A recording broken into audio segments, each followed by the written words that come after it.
So today I'm going to be talking about a spatial prioritization widget that I've developed for the Web AppBuilder platform. Now, NOAA has lots of platforms that can collect data, collect different types of mapping information.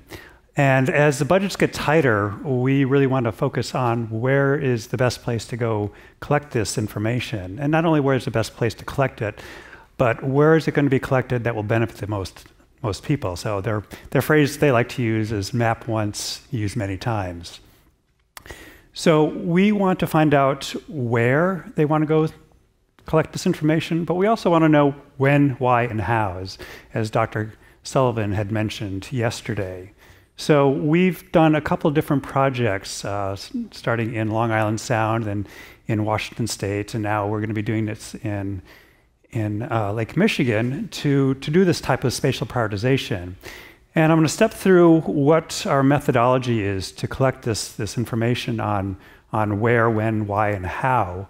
And honestly, we also want to say who wants to get this information. So our methodology behind this is what we're calling participatory GIS, and that's where we bring a bunch of stakeholders together and let them tell us where they want to go do their mapping.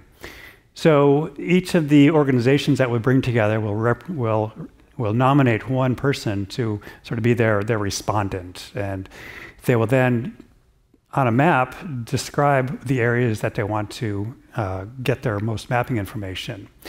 So we have used various ways in the past, and actually currently different parts of NOAA are using such tools as C-Sketch to do this type of information. But we wanted to use something that's more qualitative in the information that we're getting. So what we do is we divide the study area into a gridded area and let them select the grids to represent their mapping areas. So the grids can be various sizes. We really want to have the trade-off between something that's going to describe an area pretty well, but not overwhelm them with the number of choices they have to make. So once each of these groups makes their choices, we take all that information and bring it back and analyze that in various ways. We do hotspot analysis, different types of statistical analysis. We use both Esri tools and other tools such as JMP or R to do that sort of information. And then we take all that and we bring that back to all the participants and see, is this where you really want to collect your information? So we have, in the past, we've used a high, medium, and low type of prioritization. And the high, medium, low we're using as a proxy of when you want to collect that information. High would be pretty immediately. Medium is maybe in the next 2 or 3 years.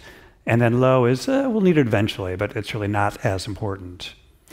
So we've done that in 2 different projects right now. As I mentioned, we had a project in Long Island Sound and then a project in Washington State. We're using this high, medium, and low classification. For our next project, we do actually like to use the coins method. So say you have $100. Where do you want to go spend that $100 in this area to collect your information? You could have some limitations on that, saying, okay, maybe you only have $50 or you have $100 you can spend, but you can't spend that all in one place. You can't say, okay, this one cell I want to place all my $100. So we want to have them spread out their prioritizations. So a first example I'm going to talk is about our Washington State project.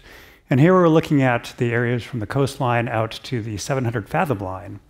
And we brought together 18 different groups. They range from federal agencies such as the U.S. Geological Survey, EPA, Department of Navy, or the Coast Guard.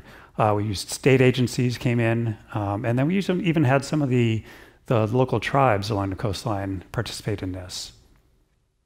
So again, we were using this gridded format. The grids were, I think, about 3 miles on a side, and it was using one of the established gridded polygons that I think BOEM uses. So from all of their input, we started analyzing the data. We figured out these hotspot areas using various types of statistical analysis, and we came up with the results of these 5 different high priority areas. We took this map then back to these 18 participants and had them really vet this information. So generally they were in agreement that these are the high priority areas. There might have been like a cell here or two that was either taken off or added on, but they were really quite happy with the results of this. And over the past 2 years, NOAA ships have been busy collecting the data in these areas. And we just got an email just a couple weeks ago that they're all set to do this again. They'd like to do a second round of prioritization along the coast. So to do this particular project, we had built a special website for this using JavaScript. And we have a site that each of the participants can come use, but it's a very specialized site, and it's not very transportable. So we wanted to create a tool for our next project that would be easily used by us, but other people who would like to use the same sort of methodology. So we decided to turn towards the Web AppBuilder for ArcGIS and use that framework to build this next tool. And how many people here are familiar with the Web AppBuilder? So for those of you who are not, I'm going to step through quickly on what it does. And it's basically something that you find on arcgis.com or ArcGIS Online that you can build a nice website very quickly using all these tools that Esri provides. So you start out with designing how you want this, basically the template you want for this website. You have several different templates that are available here, different themes as they call them. So you can decide which one you particularly like. You can then get a web map that you've developed that contains all the data layers that you want to include on this, configure that the way you want it to, and then bring that into this Web AppBuilder. The next thing you want to do is add widgets. And widgets are a whole variety of different tools that Esri has built to allow you to do different things on here. And this next slide shows you just the number of tools that are out there that can be used. So it ranges from very simple things as identify the features on the map to something much more complex as doing spatial analysis, doing suitability modeling, things like that. And part of each widget is a configuration. So when you're setting up this site, you can configure the widget to do specific things. Once you've added all the widgets on here, you can make some final changes to it, like change the title on it and things like that, and then save it, and you've got a website that's up and running. So it's a very simple way of doing that. There's another version of Web AppBuilder called the Developers Edition, and that's something you download to your own machine, and you can develop your own custom widgets. And so what I've done is developed a custom widget to do this spatial prioritization. So I'm going to step through what this new widget allows you to do. And this is the study that we're going to be doing in Lake Michigan. And actually, we're just going to be doing this in about 2 weeks. We'll have our first workshop to conduct this prioritization. So the Lake Michigan, there's a proposed sanctuary that's going to be put in there to look at some of the cultural resources in Lake Michigan, such as the shipwrecks and things like that. So this new widget is a spatial prioritization widget, and it's got several different aspects to it. So first start out, this widget is going to use the coins method of spatial prioritization. So, and this, unfortunately, the pointer here doesn't show up very well on the screen, but yeah, it's not showing up at all, really. So this first upper left corner shows you how many coins you've already assigned and how many coins you have left to allocate to all of your cells on here. And again, in this particular case, they've got a maximum of 100 coins that they can allocate. The other restriction on here is you can't allocate any more than 10 coins per cell. So that shows up in the little number box right below the cell counts. So as you select a cell, or select several cells using this, and you can then apply that. So you can change the number of coins that are allocated. So for example, here, since we only have 55 coins to allocate, we've got, I think it's 8 cells that have been selected, you can only allocate a maximum of 6 coins per cell.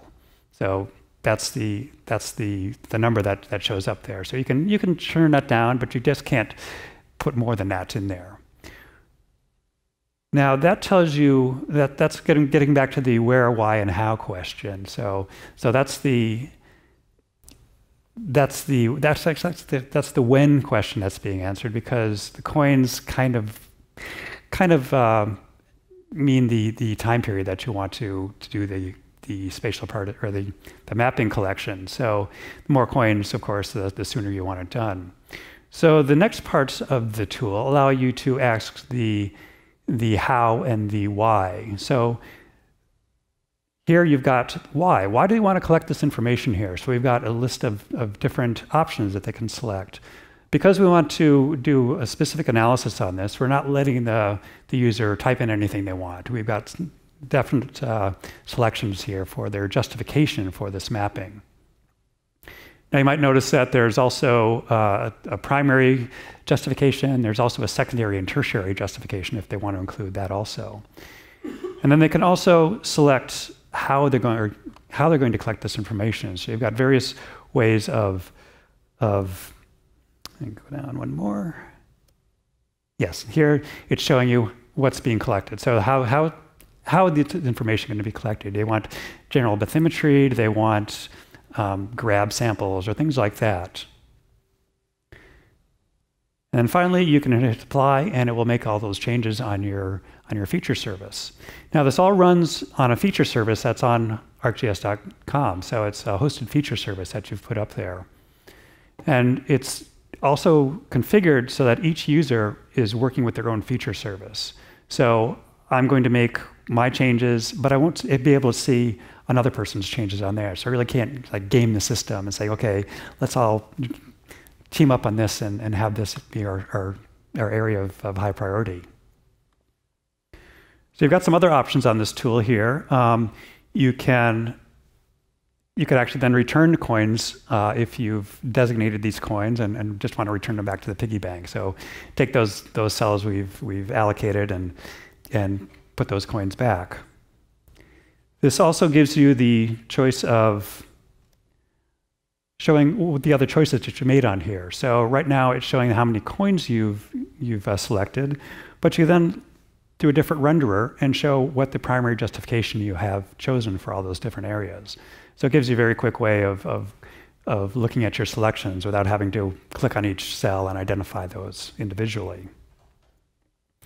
So another project we're going to be using this soon on is one that's down in the Southeast Atlantic.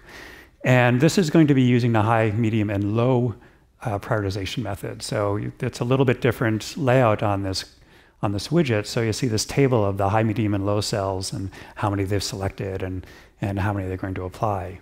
So in this particular case, they've actually got a lot of cells on here. They've got 23,000 cells on there. So unfortunately, when you have that many features in a web browser, it gets a little funky when it tries to display that, and it's not going to display all the features on there. So they've set up this feature service so that you have to zoom in a little farther to actually see the cells that are being selected. And again, it's the same procedure. You select your cells, then you can determine the high, medium, and low, and then all the different other steps in there, justification and the map products you want to get out of this. And of course, you have a little warning if you're trying to assign too many cells as a certain level. So in this case, they can't assign more than 35 cells as being a medium area, so they get a little warning saying you've selected too many. So the requirements for this tool are to use ArcGIS Online. You've got your account on there for all the users to use. You've got your hosted feature services that they'll use, and they can edit those. You also have the Web Builder app. Now, unfortunately, the Web Builder app on ArcGIS Online does not let you add in your own custom widgets. They hopefully are going to be doing that in the future, but until then, what you've got to do is either download that to your own hosted feature or